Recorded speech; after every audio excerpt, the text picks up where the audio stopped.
நமஸ்காரம். நான் இன்றைக்கி மாங்காய் தொக்கு கிளற போகிறேன். வாங்க பார்க்கலாம். மாங்காய் தொக்கு பண்ண போகிறேன்.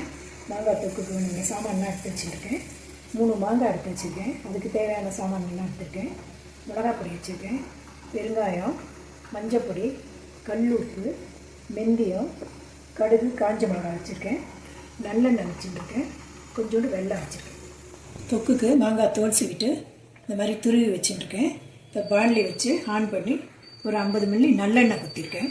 இப்போ ஒன்றா போட்டு வதக்கலாம். அதில் 2 சேப்பு மிளகா போடுறேன், கடுகு போடுறேன், கடுகு பொரியட்டும்.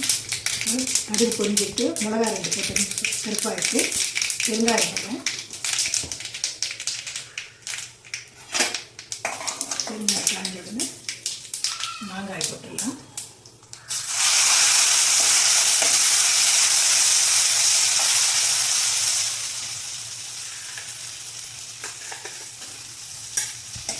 மாங்காய் வதங்கிட்டுருக்கு. இதுக்கு மஞ்சள் பொடி போடுறேன். அப்புறம் இதுக்கு தேவையான உப்பு, கல் உப்பு போட்டுருக்கேன். நான் உங்களுக்கு எது இருக்கோ அது போடுறோம். தேவையான உப்பு போடுறேன். ஒரு 10 நிமிஷம் வதக்கணும்னா நல்லா வேகும். 10 நிமிஷம் ஆனதுக்கப்புறம் மிளகாய் பொடியெலாம் போடலாம். எண்ணெய் வேணுன்னா இன்னும் கொஞ்சம் குத்திக்கலாம். மாங்காய் நல்லா எண்ணெயில் நல்லா வதங்கிட்டு இதுக்கு தேவையான மிளகாய் பொடி போடலாம். வெறும் கட்டை மிளகாய் பொடி தான் இது. மாங்காய் கொஞ்சம் புளிப்பாக இருக்கிறதுனால கொஞ்சம் ஜாஸ்தி போடுறேன் மிளகாய் பொடி.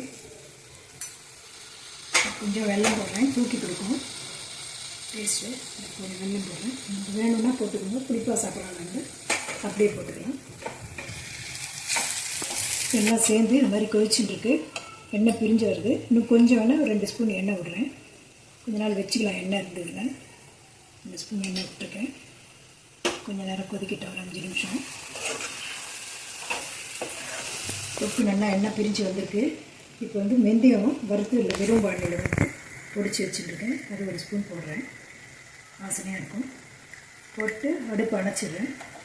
அப்புறம் கடலை விட்டுக்கலாம். இப்படி தான் இருக்கும் மாங்காய் தொக்கு. நீங்களும் ட்ரை பண்ணுங்கள். வேறு ஒரு வீடியோவில் பார்க்கலாம்.